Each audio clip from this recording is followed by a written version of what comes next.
কারণ তারা একটু জাতে উঠতে চায়।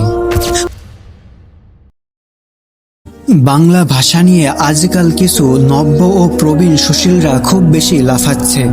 এদের চুলকানি হলো বাংলা ভাষার শব্দ নিয়ে। তাদের দাবি ইনকিলাব, ইনসাফ, জালিম এসব নাকি বাইরের শব্দ, তাই তারা এগুলো ছেঁটে ফেলে জাতে উঠতে চায়। তারা আরবি বাদ দিয়ে ইংরেজি শব্দ ব্যবহার করে। তারা শহীদ বাদ দিয়ে আত্মবলিদানকারী বলবে। তারা শহীদ মিনার বাদ দিয়ে আত্মবলিদানকারীর স্তম্ভ বলবে, কারণ তারা একটু জাতে উঠতে চায়।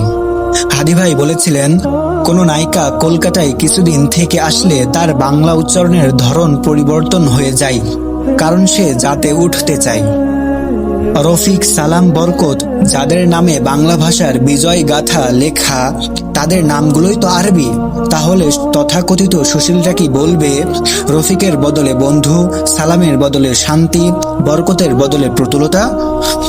মনে রাখবেন, 52 মিছিলে যারা স্লোগান দিয়েছিল তারা কোনো সংস্কৃত শ্লোক আওড়ায়নি।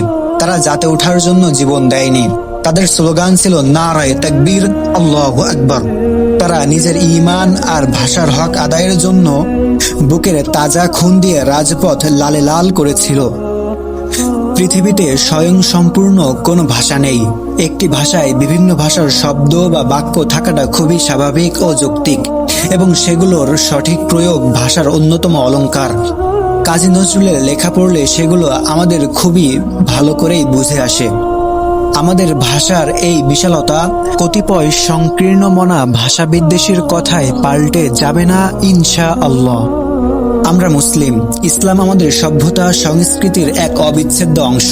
ইসলাম আমাদের ইতিহাস ও ঐতিহ্যের সাথে ওতপ্রোতভাবে জড়িত। তাই আমাদের ভাষায় আরবি শব্দের ব্যবহার খুবই সাধারণ। এটা কোনো দোষের নয়, বরং এটার সঠিক প্রয়োগ ভাষার অলংকার। বরং হাস্যকর এবং খুবই অরুচিকর ও বিরক্তিকর হলো যে ইংলিশ মিডিয়ামে পড়ুয়া শিক্ষার্থী গ্রামে আসলে তারই পিতামাতা তার কথা বুঝতে পারে না, কারণ 5টি শব্দের একটি বাক্যে 4টি ইংরেজি শব্দ।